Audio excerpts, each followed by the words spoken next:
नमस्कार। Online classes में आपका स्वागत है।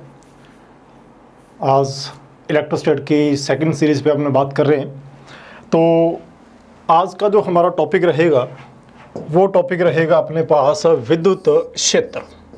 देखिए, विद्युत का मतलब होता है आवेश और क्षेत्र का मतलब होता है जहाँ तक भी उसका आकर्षण या प्रतिकर्षण महसूस किया जा सके उसे अपने विद्युत क्षेत्र कहते हैं। किसी आवेश का जो चारों तरफ का प्रभाव जो है उसकी बात करते हैं। अगर डेफिनेशन पे जाएं तो हम ये कहते हैं कि मान लो यहाँ पर कोई आवेश रखा हुआ है, ये लीजिए कितना रखा हुआ है Q, और इससे कुछ दूरी पर एक परीक्षण आवेश टेस्ट चार्ज, ठीक है, Q नोड रखा हुआ है और टेस्ट चार्ज जो परीक्षण आवेश हमेशा पॉजिटिव लेना है और ये इसको प्रतिकर्षण करता है मान लो कितने बल से, F बल से R दूरी से।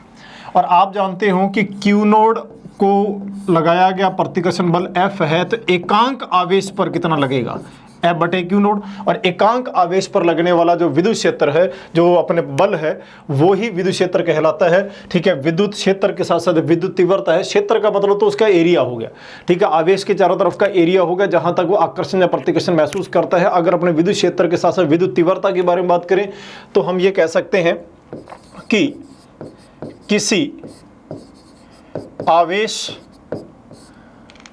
द्वारा एकांक आवेश पर लगाया गया जो है आकर्षण या प्रतिकर्षण बल क्या कहलाता है, अपने पास विद्युत तीव्रता कहलाता है। तो लगाया गया बल विद्युत तीव्रता कहलाता है। किससे लिखते हैं अपने E से। E बराबर क्या होता है, F बटे में Q। तो ये मेरे पास विद्युत तीव्रता का फॉर्मूला आ गया है। ठीक है, अन्य फॉर्मूले भी होते हैं इसके, आप जानते हैं, आपने पढ़ा हुआ है 12th में। और KQ/R² भी इसी का ही फॉर्मूला है, ये वाला। अगर मैं इसके परीक्षण आवेश इसके हिसाब से बात करता हूँ और यदि हमें इनका विभव पता है तो E बराबर dV/dr के रूप में भी लिखा जा सकता है, या सिंपल E बराबर V/d वाला फॉर्मूला भी यूज किया जा सकता है। ये सारे के सारे फॉर्मूले क्या हैं, तीव्रता के हैं, एकांक आवेश पर लगने वाले बल के बारे में है। अगर हमसे इसका मात्रक एवं विमीय सूत्र पूछा जाए, देखिए तीव्रता का फॉर्मूला हमने निकाला था पहला F बटे में Q नोड, या हम ये भी कह सकते हैं KQ/R², या E बराबर हम ये कह सकते हैं -dV/dr। अच्छा, हमें चाहिए इसका मात्रक। सबसे पहले मैं बात करता हूँ SI पद्धति में। तो देखो तीव्रता का SI पद्धति में मात्रक आएगा न्यूटन पर कूलम। बल का मात्रक न्यूटन बटे में आवेश का मात्रक कूलम, या एक मात्रक और हो सकता है, यहाँ से देखिए V/R, यानी कि मुझे इसका एक मात्रक और मिल सकता है वोल्ट प्रति मीटर। ठीक है, अच्छा एक काम करते हैं, ऊपर भी R से गुणा करते हैं, नीचे भी R, बल गुणा विस्थापन जो है वो कार्य का फॉर्मूला हो जाएगा। तो इसलिए एक फॉर्मूला और भी हो सकता है इसका, ऊपर तो आ जाएगा जूल बटे में कूलाम इंटू मीटर। ये सारे के सारे क्या हैं, इसके मात्रक आ जाते हैं। और यदि हमसे इसकी विमा पूछी जाए, E बराबर विमा क्या आएगा, कार्य की विमा बल की m1 L1t-2 बटे आवेश की विमा जानते हैं A1T1 होती है, इसलिए इसकी जो विमा आ जाएगी m1 L1t-3A-1। इसकी जो है तीव्रता की विमा आ जाती है, विद्युत तीव्रता की विमा हमारे पास आ जाती है।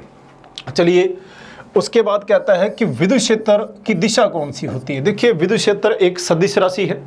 अगर ये सदिश राशि है तो इसकी दिशा भी होगी। ठीक है, अगर तीव्रता के बारे में बात की जाए, विद्युत तीव्रता के बारे में, कि ये एक आवेश है, अगर प्लस का आवेश है तो इसकी तीव्रता जो है तल के लंबवत बाहर की ओर होती है।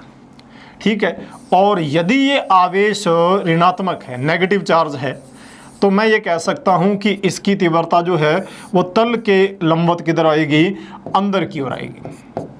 ठीक है, तो तीव्रता या तो बाहर की ओर हो सकती है या अंदर की ओर। धनात्मक आवेश की तीव्रता हमेशा तल के लंबवत किधर होगी, बाहर की ओर, और ऋणात्मक आवेश की जो तीव्रता होगी तल के लंबवत अंदर की ओर होती है।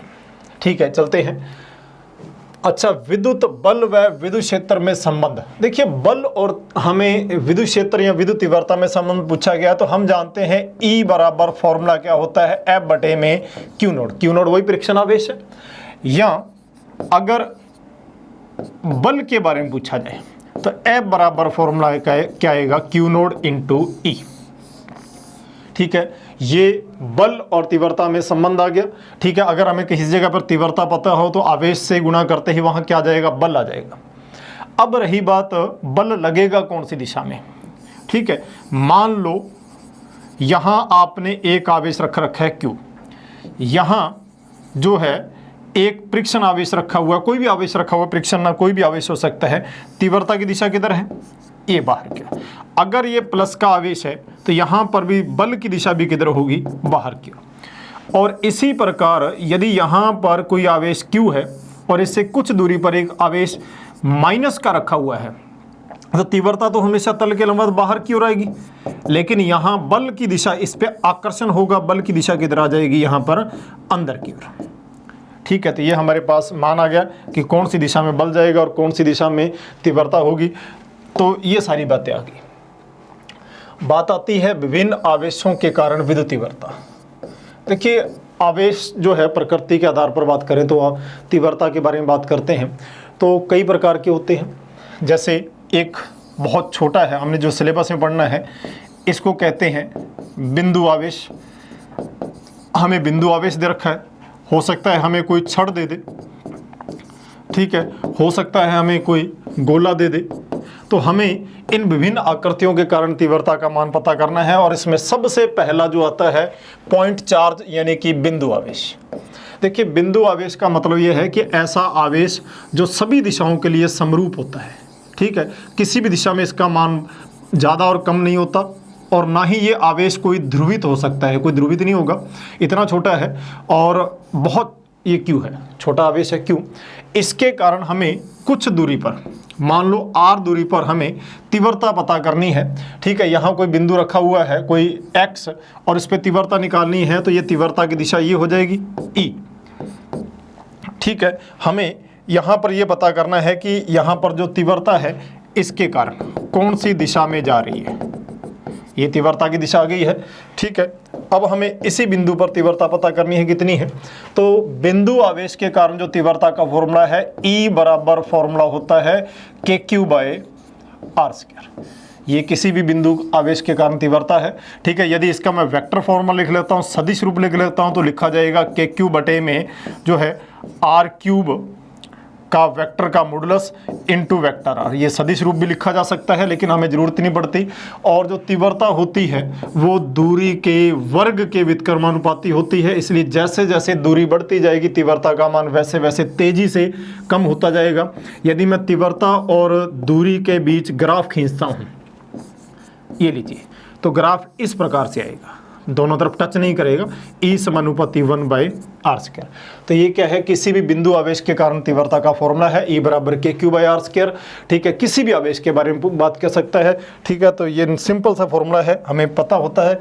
इसके बाद आ जाते हैं रेखीय आवेश।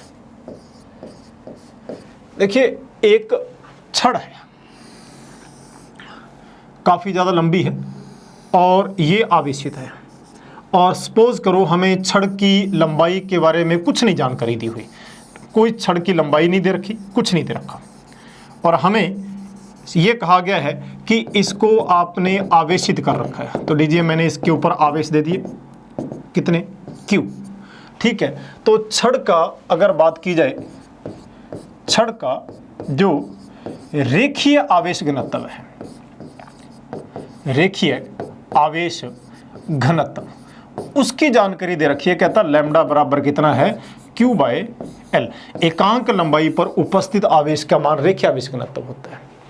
काफी ज्यादा लंबी है, कुछ नहीं जानकारी दी है कि कितनी लंबी है। इससे R दूरी पर किसी बिंदु है, मान लो P, और इस पर हमें तीव्रता का मान निकालना है।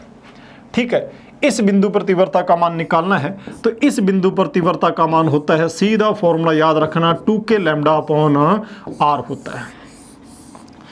ठीक है, और एक बात और याद रखना, यदि इस बिंदु पर तीव्रता की दिशा पूछी जाए तो दिशा कौन सी दिशा में होती है, इसकी लंबाई के लंबवत दिशा में तीव्रता होती है।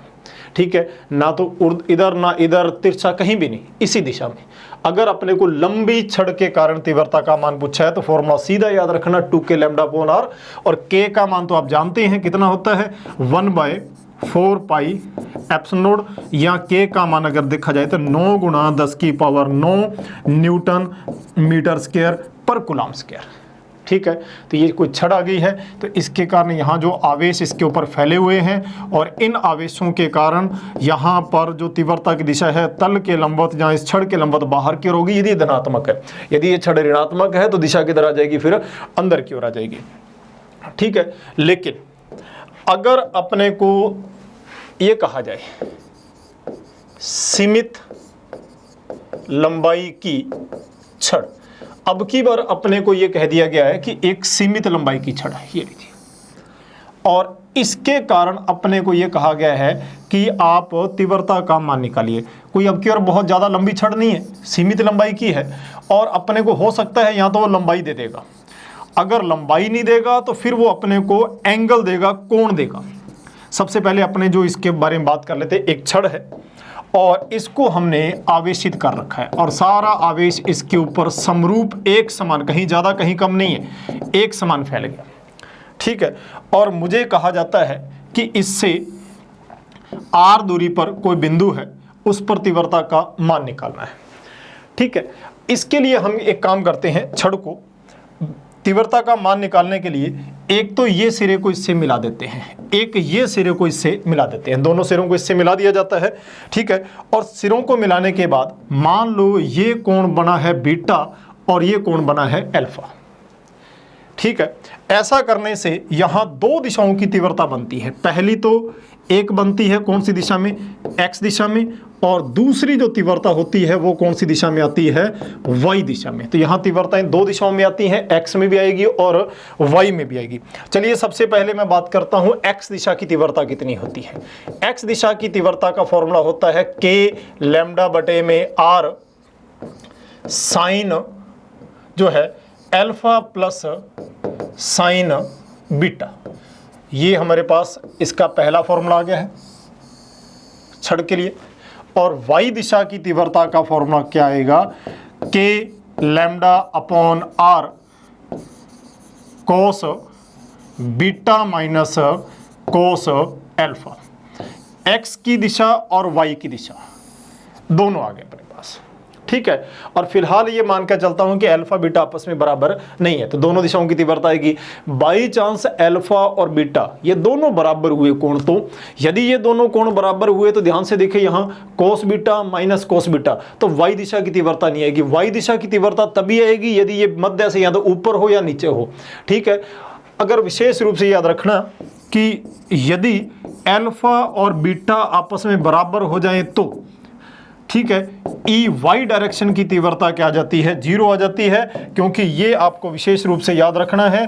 कारण क्योंकि यहाँ ये दोनों मान आपस में क्या हो जाएंगे, बराबर होने से अंतर 0 हो जाएगा। वाई दिशा की तीव्रता तभी आएगी यदि अल्फा और बीटा समान नहीं है।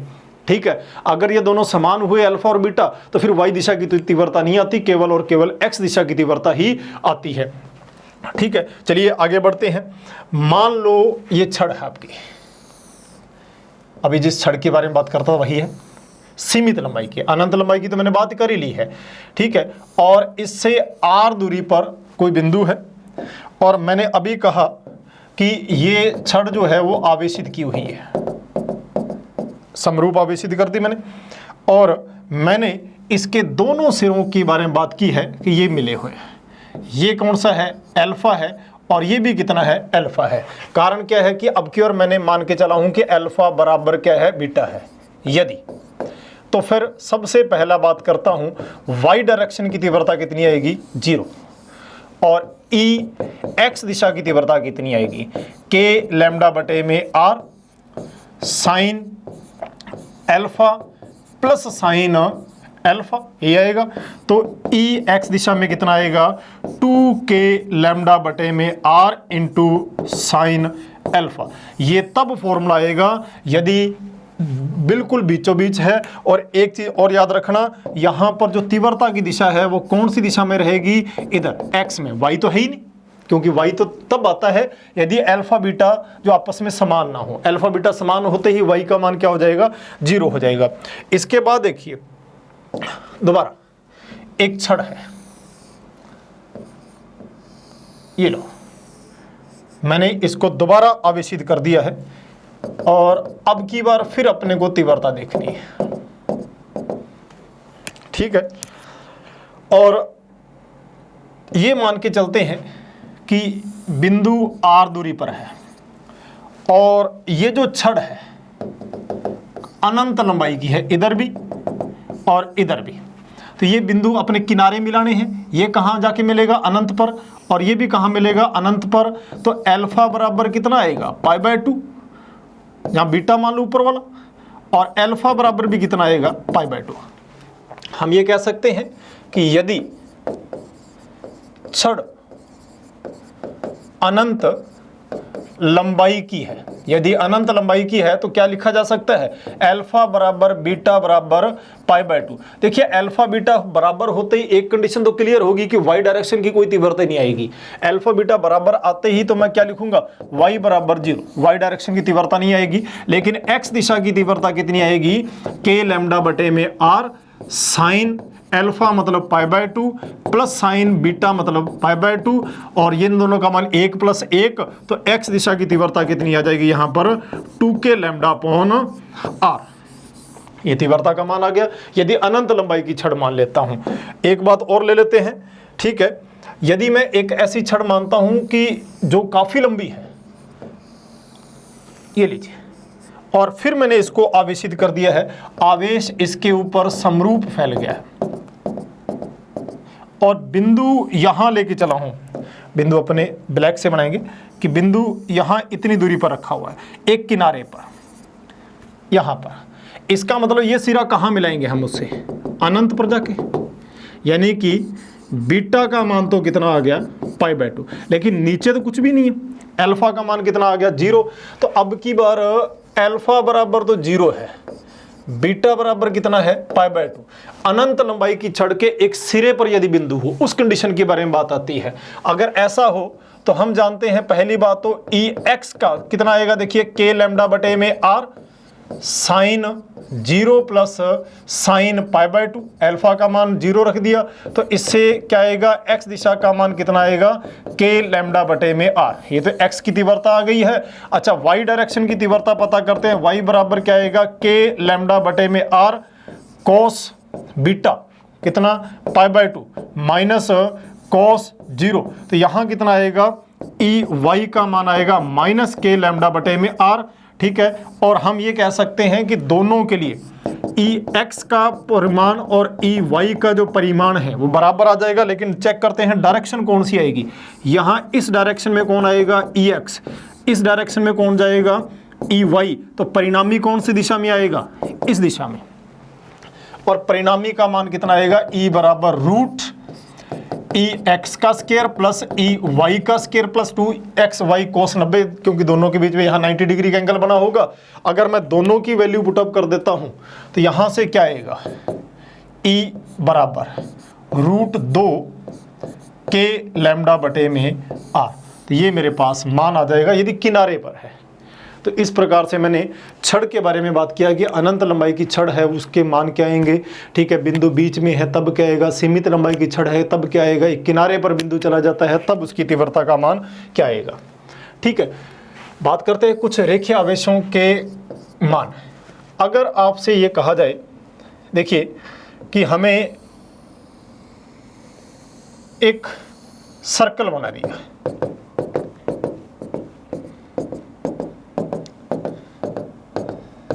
और केंद्र प्रतिवर्ता पूछी जाए, तो केंद्र प्रतिवर्ता हमने अब की मान लिया कि इसको 4 भागों में डिवाइड कर देते हैं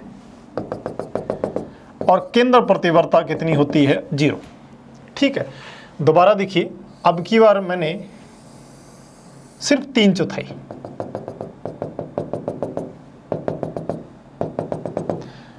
ठीक है। इसके बारे में, इसको एक और मैं आपको बताता हूं सबसे पहले सिर्फ 1/4 लेके चलते हैं, इतना। यदि 1/4 आपके लेके चलते हो तो मान कितना आएगा? तो एक काम कीजिए, बिल्कुल बीचों बीच बना लीजिए। ये एंगल कितना होगा? 45, और ये एंगल भी कितना होगा? 45। ठीक है, चतुर्थांश है, चौथा हिस्सा है, और हमने इसको आवेशित कर रखा है।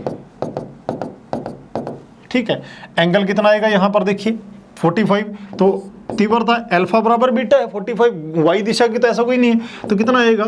के लैम्डा बटे में आर साइन 45 प्लस साइन 45, दोनों मान आ गए। ठीक है, यहाँ तक आपने समझ लिया है। तो ई बराबर कितना आएगा? 1/√2, तो √2 के लैम्डा बटे में आर। तो ये मेरे पास आ गया √2 के लैम्डा बटे में आर, कितने के लिए? ठीक है, सिर्फ 45 डिग्री एंगल के लिए, 45 डिग्री के लिए मान आ गया। रूट कितना आ गया? 2 बटे में के, ये चीज़ आ गई। ठीक है, यहाँ तक मान आने के बाद अब जरा देखिए, अब आपने कितना कर रखा है? 3 हिस्से ले रखे हैं। ये 45 हिस्सा है, ये वाला 45 का हिस्सा है। इसके कारण तीव्रता ली, इसके कारण तीव्रता इस दिशा में आएगी। इधर वाले हिस्से के कारण तीव्रता कौन सी दिशा में जाएगी? इस दिशा में। इस वाले हिस्से और इस वाले हिस्से की तीव्रता एक दूसरे को निरस्त कर देगी, लेकिन ये चतुर्थांश बाकी रहेगा। इसकी तीव्रता कौन सी जाएगी? इस दिशा में। यदि यहाँ हिस्सा होता तो इसको भी निरस्त कर देता, यानी कि 3 जो है ये 1/4, 1/4, 1/4, 3 हिस्से हैं चौथाई के। इनमें से ये एक दूसरे को निरस्त कर देते हैं, लेकिन ये वाला हिस्सा बचता है, तो इसका फॉर्मूला कितना आएगा? वही √2 के लैम्डा बटे में आर। ठीक है, तो ये सारे के सारे इसी प्रकार के मान आ जाते हैं। आगे बढ़ते हैं। अगला टॉपिक दे रखा है अपने को आवेशित बेलन। एक बेलन है वो आवेशित है। देखिए, छड़ी होती है एक प्रकार का बेलन, लेकिन ऐसी छड़ जिसकी त्रिज्या ज़्यादा होती है वो बेलन का रूप धारण कर ली, बस इतना ही है। और ये बेलन की ये केंद्रीय अक्ष है, और इस बेलन की त्रिज्या कितनी है? आर है। ठीक है, और ये मान के चलते हैं सबसे पहले आवेशित बेलन कौन सा है? जो खोखला है अपने पास। ठीक है, सॉलिड नहीं है, खोखला है। और हमने क्या कर दिया? इसको आवेशित कर दिया। आवेश जो है इसके पृष्ठ पर समरूप फैल गए। देखिए, इसके बाहर के फॉर्मूले वही रहते हैं जो छड़ के थे।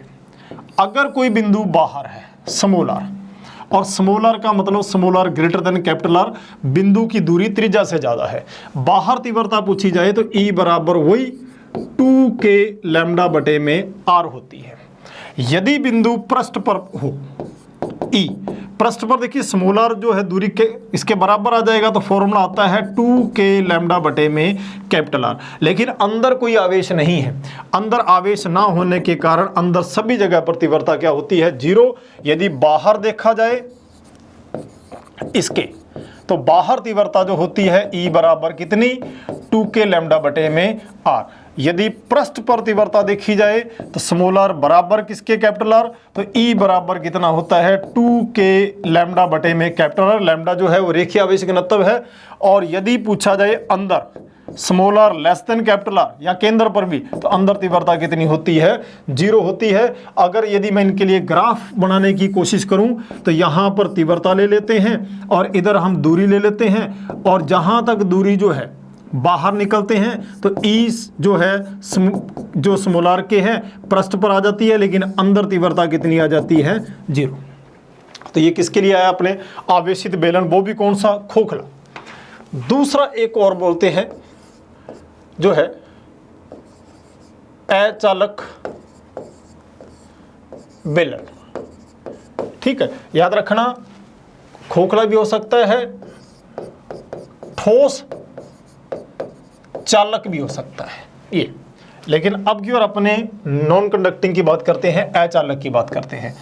एक बेलन लिया मैंने, देखिए ये बहुत ही सीधे सीधे फॉर्मूले हैं, हमें पता होना चाहिए कि ये किस फॉर्मूले में क्या हो रहा है। इसकी त्रिज्या कितनी है? कैपिटल आर है, और हमने इसको आवेशित कर दिया। आवेश इसके अंदर समरूप फैला हुआ है, सारे बेलन के अंदर तक। ये नहीं है कि इसके सिर्फ पृष्ठ पर है, मैं ये नहीं कह रहा पृष्ठ पर है, मैं तो ये कह रहा हूँ कि अंदर पूरी तरह हर भाग जो है इसका अंदर तक जो है वो आवेश से भरा हुआ है।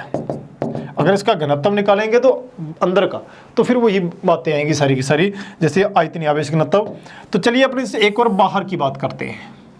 ठीक है, बाहर कोई बिंदु है स्मॉल आर दूरी पर, बाहर वही फॉर्मूला होता है जो हमने पहले वाले के अंदर पढ़ा था, यानी कि बाहर और जो बाहर का फॉर्मूला है वो क्या आएगा, 2k लैम्डा अपॉन आर, चाहे चालक है चाहे अचालक है, सभी की तीव्रता बाहर समान होती है। यदि पृष्ठ की बारे में बात की जाए तो 2k lambda upon capital R, तो स्मॉल आर बराबर कैपिटल आर, ये कहाँ का है अपने पास पृष्ठ, ये कहाँ का है हमारे पास बाहर, तो E बराबर क्या आएगा यहाँ पर 2k lambda upon capital R. लेकिन यदि कोई बिंदु अंदर है, देखिए अंदर अब की बार आवेश है, अगर अंदर आवेश है तो अंदर तीव्रता भी होगी। अंदर तीव्रता कितनी होती है, E बराबर 2k लैम्डा बटे में R square into small R होती है। और यदि पूछा जाए इसके केंद्र या केंद्रीय अक्ष पर, तो तीव्रता अंदर केंद्र कितनी होती है, 0। और यदि मैं इसके लिए ग्राफ खींचता हूं, ये सीधे सीधे फॉर्मूले हैं, आपको सीधे सीधे पढ़ के याद रखने हैं, बार बार लिख लिख के याद कीजिए। ये इस टाइप का डायग्राम आएगा आपके। ठीक है, चलिए हमने किसके बारे में बात की है, अचालक गोले के बारे में, छड़ के बारे में। अब आ जाइए चालक गोला या गोलीय कोश, ये काफ़ी अच्छे टॉपिक है। एक यहाँ तो आपको सॉलिड ठोस गोला लेना है, पूरा अंदर से चालक है। जब आप उसको आवेश दोगे, अंदर आवेशों के प्रतिकर्षण के कारण सारे के सारे आवेश कहाँ फैल जाते हैं, उसके पृष्ठ पर, अंदर कोई आवेश नहीं रहता। खोखला है तो जाहिर सी बात है फिर तो अंदर आवेश रहने का मतलब ही नहीं है। लेकिन यदि चालक ठोस है तो भी उसको अंदर आवेश देने पर वो सारे के सारे आवेश उसके पृष्ठ पर आ जाएंगे, कोई भी आवेश उसके अंदर नहीं रहता है। तो ये हमारे पास एक गोला आ जाता है और जिसकी त्रिज्या हमें दे रखी है कैपिटल आर। और हमने जब भी इसको आवेश देने हैं तो आप जानते हैं आवेश क्या होगा, आवेश समरूप जो है इसके पृष्ठ पर फैल जाएंगे। आवेश सारे के सारे इसके पृष्ठ पर फैल गए। चलिए सबसे पहले हम ये मानते हैं कि एक बिंदु जो है इससे बाहर रखा हुआ है, यहाँ पर कितनी दूरी पर, स्मॉल आर। ठीक है, इसके अंदर कोई आवेश नहीं होता, तो small R greater than capital R. कहाँ पर बिंदु देख रहे हैं अपने, बाहर। बाहर की तीव्रता जो होती है वो KQ by small R square होती है, और जो Q है इस गोले को दिया हुआ आवेश है। यानी कि बाहर तीव्रता दूरी के वर्ग के व्युत्क्रमानुपाती होती है। जैसे जैसे दूरी बढ़ती जाएगी तीव्रता का मान वैसे वैसे घटता जाएगा। दोबारा आ जाते हैं, अगर कोई बिंदु पृष्ठ पर है, ठीक है, अगर पृष्ठ पर है तो small R is equal to capital R. Formula होता है E बराबर KQ बटे में कैपिटल आर स्क्वायर। और याद रखना पृष्ठ पर तीव्रता हमेशा अधिकतम होती है। फिर आते हैं अंदर या केंद्र। अंदर की तीव्रता बात करो या केंद्र की बात करो, इन दोनों ही स्थितियों के लिए अंदर कोई आवेश ना होने के कारण अंदर की तीव्रता कितनी होती है, 0 होती है। तीव्रता बाहर होती है, देखिए बाहर तीव्रता है, पास आते हुए तीव्रता बढ़ती जाएगी बढ़ती जाएगी बढ़ती जाएगी, पृष्ठ पर आके सबसे ज़्यादा, और हल्का सा भी अंदर गए तो तीव्रता 0, क्योंकि अंदर कोई आवेश ही नहीं है। तीव्रता लगाने के लिए किसकी ज़रूरत होती है, आवेश की। यदि मैं ग्राफ खींचता हूँ, ये देखिए ये दूरी कौन सी है, इधर अपनी तीव्रता ले लेते हैं और इधर हम दूरी ले लेते हैं, और ये दूरी कौन सी ले लेते हैं, कैपिटल आर। देखिए अगर मैं इसके अंदर ग्राफ खींचता हूँ तो ग्राफ कैसे आएगा, देखिए बाहर जाएंगे तो इस टाइप से आएगा, E समानुपाती आर स्क्वायर। यहाँ पृष्ठ पर कैसी आएगी, E मैक्सिमम। लेकिन अंदर जाएंगे तो अंदर तीव्रता कैसी हो जाएगी, 0। अंदर पूरी की पूरी तीव्रता क्या होती है, 0 होती है। तो ये हमारे पास क्या आ गया, आवेशित चालक गोला। यदि हमसे पूछा जाए आवेशित कुचालक गोला, नॉन कंडक्टिंग स्फीयर के बारे में बात करते हैं। कुचालक है यानी कि ऐसा गोला जिसको जहाँ भी आवेश दे दिए जाएंगे वो वहाँ ही पड़ा रहेगा। ठीक है, और हमें वही पता करना है कि बाहर बिंदु है, पृष्ठ पर है, अंदर है, केंद्र पर है, सभी जगह। सबसे पहले अपने एक मानते हैं कि हमने इसको आवेशित किया है और वो समरूप आवेशित किया है, हम इसको समरूप आवेशित करेंगे। यदि आपने समरूप आवेशित नहीं किया तो फिर याद रखना, फिर ये समरूप जहाँ जो आवेश रख दोगे वो वैसे ही रहेगा, एक तरफ ज़्यादा रख दिए तो ज़्यादा बड़े रहेंगे। तो हमने ये समरूप आवेशित कर दिया और दिया गया आवेश कितना है, Q है। सबसे पहले हम बात करते हैं कि अगर बिंदु बाहर है, small R greater than capital R, कहाँ के लिए बात करते हैं, बाहर है, जहाँ बिंदु की दूरी त्रिज्या से ज़्यादा है। फॉर्मूला वही आएगा जो पहले आ रहा था, KQ by small R square. तीव्रता जो है दूरी के वर्ग के व्युत्क्रमानुपाती होती है। बाहर तीव्रता पूछी जाए तो E समानुपाती 1/r स्क्वायर होती है। लेकिन पृष्ठ पर हमेशा याद रखना, चाहे कोई भी गोला है, पृष्ठ पर तीव्रता जो है मैक्सिमम होती है स्मॉल आर बराबर कैपिटल आर। कहाँ की बात हो रही है अपने पास, पृष्ठ की।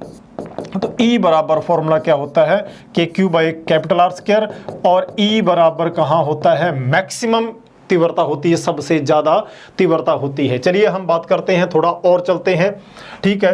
पृष्ठ पर आगे small R less than capital R, कहाँ की बात हो रही है, अंदर की। ध्यान रखना अब की बार कौन सा गोला पड़ा था अपने, अचालक गोला। इसका मतलब मैंने अभी आवेश बनाने वाले रह गए थे, मैं ये कह रहा हूँ कि मैंने अब अंदर भी आवेश दिए हुए हैं। यदि आपने अंदर भी आवेश दिए हैं तो भाई अंदर भी क्या होगी, इसके तीव्रता होगी। अंदर आपने ये नहीं कह सकते कि तीव्रता 0 है। यदि अंदर आवेश है तो अंदर क्या आएगा, E बराबर फॉर्मूला होता है KQ बटे में R³ इंटू स्मॉल आर आता है। यानी कि अंदर दूरी बढ़ने से तीव्रता का, जैसे केंद्र से जैसे जैसे दूरी बढ़ती जाएगी वैसे वैसे तीव्रता का मान बढ़ता जाएगा। केंद्र पे तीव्रता के बारे में पता और कर लेते हैं, केंद्र पर कितनी होती है। यदि केंद्र की बात की जाए तो केंद्र पर जो तीव्रता है वो कितनी होती है, 0। ठीक है, क्या कहता है कि केंद्र पर तीव्रता कहती है 0। जैसे जैसे केंद्र से दूर जाओगे तीव्रता बढ़ती जाएगी पृष्ठ पे जाके मैक्सिमम, और इससे आगे जाओगे तो वापस तीव्रता का मान कम होने लगेगा। यदि हम ग्राफ बनाते हैं तो ग्राफ इस प्रकार से आता है, इधर हमने तीव्रता नोट किया, इधर हमने दूरी, और ये लीजिए ये कौन सा है, स्मॉल आर बराबर कैपिटल आर। यदि मैं इसके लिए यहाँ पर ग्राफ खींचता हूँ तो बाहर तीव्रता कैसी आएगी, ये वाली E समानुपाती 1/r स्क्वायर। पृष्ठ पर कैसी होती है, मैक्सिमम, और अंदर अब क्यों 0 नहीं है, केंद्र पर 0 है, ऐसे बढ़ेगी। क्यों, अंदर क्या फॉर्मूला था, E समानुपाती r, ये रहा। तो इस प्रकार का हमारे पास ग्राफ आएगा। तो हमने किसके बारे में बात की है, अचालक गोले के। चलिए, अनंत आवेशित चद्दर है, ठीक है। देखिए चद्दर जो है, हमें उसके बारे में बात करते हैं। कोई आवेशित चद्दर है, एक ये देखिए, एक ये चद्दर है, एक ये चद्दर है, दोनों के बारे में बात करते हैं। दोनों को ही हमने आवेशित कर दिया। ये जो चद्दर है ये पहली मान के चलो अचालक है। अचालक है तो इसके संपूर्ण भाग पर आवेश की मात्रा होगी, ये लीजिए। और दूसरी चालक है, तो चालक है तो इसके आवेश कहाँ रहेंगे, केवल और केवल इसके पृष्ठ पर रहेंगे।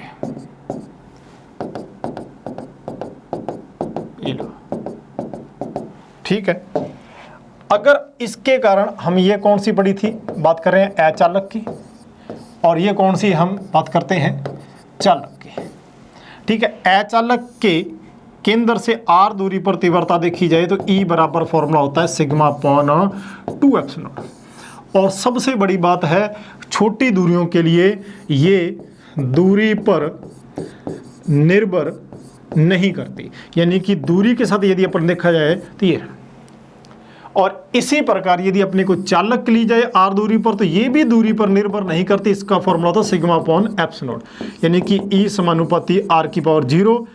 अल्प दूरियों के लिए ही बात सत्य है, बड़ी लंबी दूरियों के लिए बात नहीं है, दूरी पर निर्भर नहीं करती। ठीक है, ये आ गया अपने पास कौन सा है, अचालक और चालक पट्टिका दोनों के बारे में है। यदि पतली पट्टिका बोल दे, सीधी बहुत पतली, तो फिर इसी का ही होता है सिग्मा अपॉन 2ε होता है। ठीक है, ये सारे के सारे अपने पास मान आ गए हैं पट्टिका के लिए। आगे बढ़ते हैं, दो आवेशित चद्दरों के कारण विद्युत क्षेत्र। देखिए, आपसे कहा जाता है कि दो आवेशित चद्दरें हैं। ये लीजिए, एक चद्दर मैंने यहाँ लिख दी, एक चद्दर यहाँ लिख दी। ठीक है, ये पूरी की पूरी ऐसे चद्दरें लिखी हुई हैं। दोनों को मैंने आवेशित कर दिया।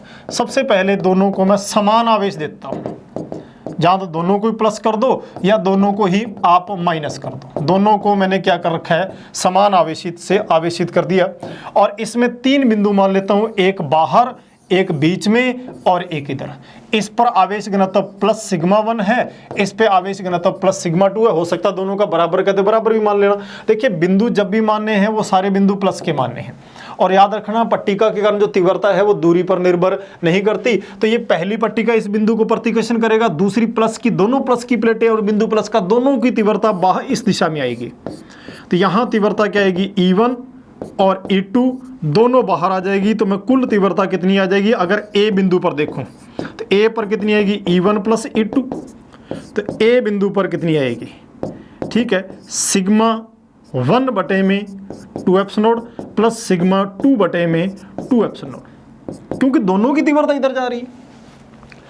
इस बिंदु पर देखो, इसको पहली प्लेट भी प्रतिकर्षण करेगी, दूसरी प्रतिकर्षण करेगी, इसलिए इसकी तीव्रता दोनों की इस तरफ आएगी, E1 और E2। और याद रखना दोनों प्लेटों से दूरी अलग अलग है, बिंदु पर ये तीव्रता दूरी पर निर्भर ही नहीं करती, इसलिए जरूरत ही नहीं है। इस बिंदु को यदि मैं B बोलता हूं तो B बिंदु पर जो तीव्रता आएगी वो भी E1 प्लस E2 आएगी। तो B बिंदु पर तीव्रता कितनी आएगी, सिग्मा 1 बटे में 2 एप्सिलॉन प्लस सिग्मा 2 बटे में 2 एप्सिलॉन। अब आ जाओ C बिंदु पर। देखिए बिंदु प्लस का ये इसको प्रतिकर्षण करेगा इधर E1, ये इसको प्रतिकर्षण करेगा इधर E2।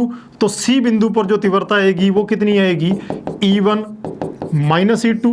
C बिंदु पर तीव्रता आएगी सिग्मा 1 बटे में 2 एप्सिलॉन माइनस सिग्मा 2 बटे में 2 एप्सिलॉन। और यदि दोनों की आवेश घनत्व जो है समान हुए तो बीच में तीव्रता का मान 0 हो जाएगा, यदि ये दोनों समान आवेश से आवेशित है। अगर इसी प्रकार से यदि मैं ये मानता हूं कि 2 प्लेटें हैं और दोनों अब की बार विपरीत आवेश से आवेशित है, क्योंकि एक टॉपिक आएगा अपने कैपेसिटर, संधारित्र। और आप जानते हो संधारित्र में ऐसे ही होता है, 2 प्लेटें होती है, विपरीत आवेशित होती हैं। अगर अपने उसी टॉपिक को आधार मान के चले तो मान लो ये प्लेट प्लस की है, ठीक है, ये प्लेट किसकी है, हमारे पास माइनस की है, ठीक है। इस पर हमारा जो आवेश घनत्व है वो सिग्मा 1 है और इस पे कितना है, सिग्मा 2 है। प्लस माइनस से तीव्रता की दिशा पे फर्क पड़ता है। प्लस की तीव्रता बाहर की ओर होती है और माइनस की तीव्रता अंदर की ओर होती है। मैं पहले की तरह 3 बिंदु मान लेता हूँ, ए बिंदु, यहाँ पर चलो बी बिंदु बीच में ले लेते हैं, यहाँ सी बिंदु ले लेते हैं।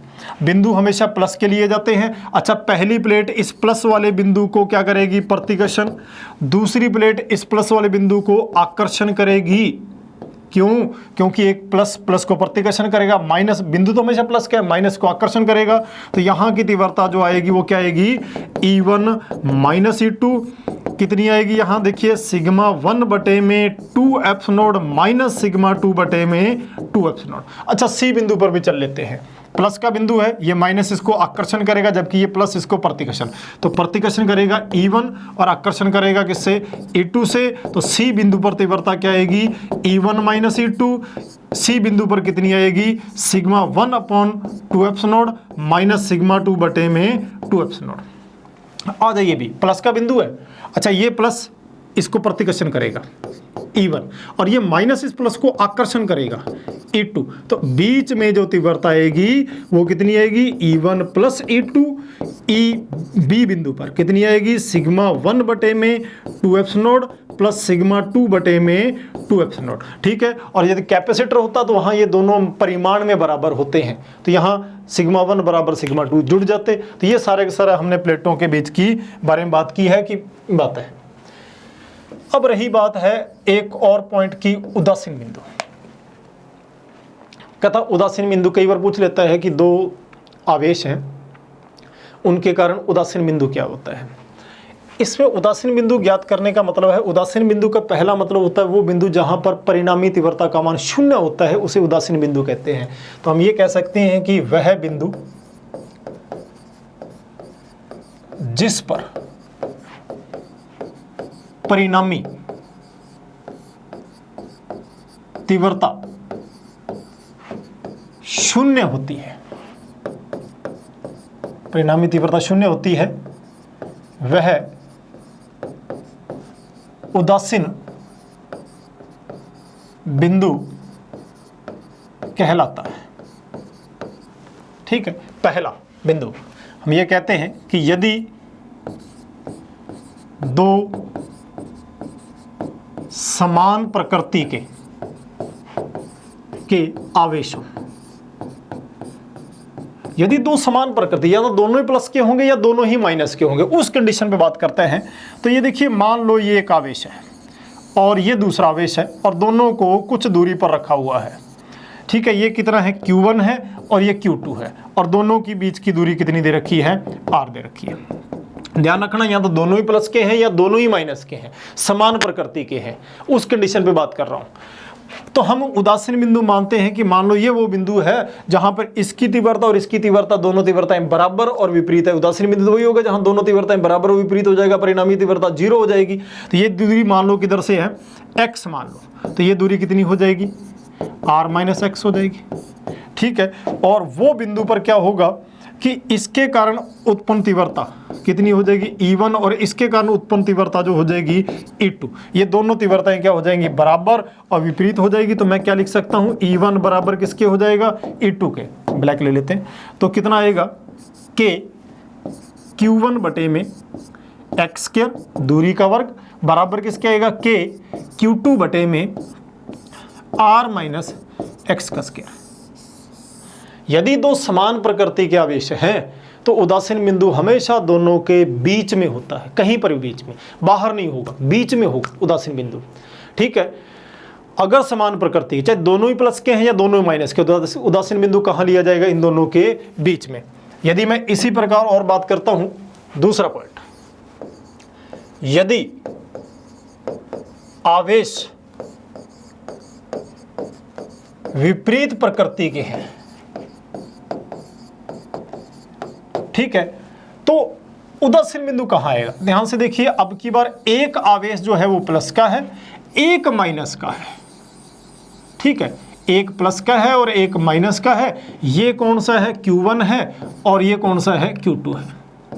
दोनों में मैं ये कह रहा सकता हूं, हो सकता है दोनों में, अगर अपने परिमाण में नहीं लिखते, दोनों के बारे में बात करते हैं, हो सकता है ये प्लस माइनस Q1 है तो ये माइनस प्लस Q2 होगा। अगर उदासीन बिंदु तलाश करना है और दोनों आवेश जो हैं वो कैसे हैं, विपरीत प्रकृति के हैं, तो उदासीन बिंदु कभी भी इनके बीच में नहीं होता है। उदासीन बिंदु बीच में नहीं तो फिर किधर होगा, या तो इसके बाहर होगा या इसके बाहर होगा।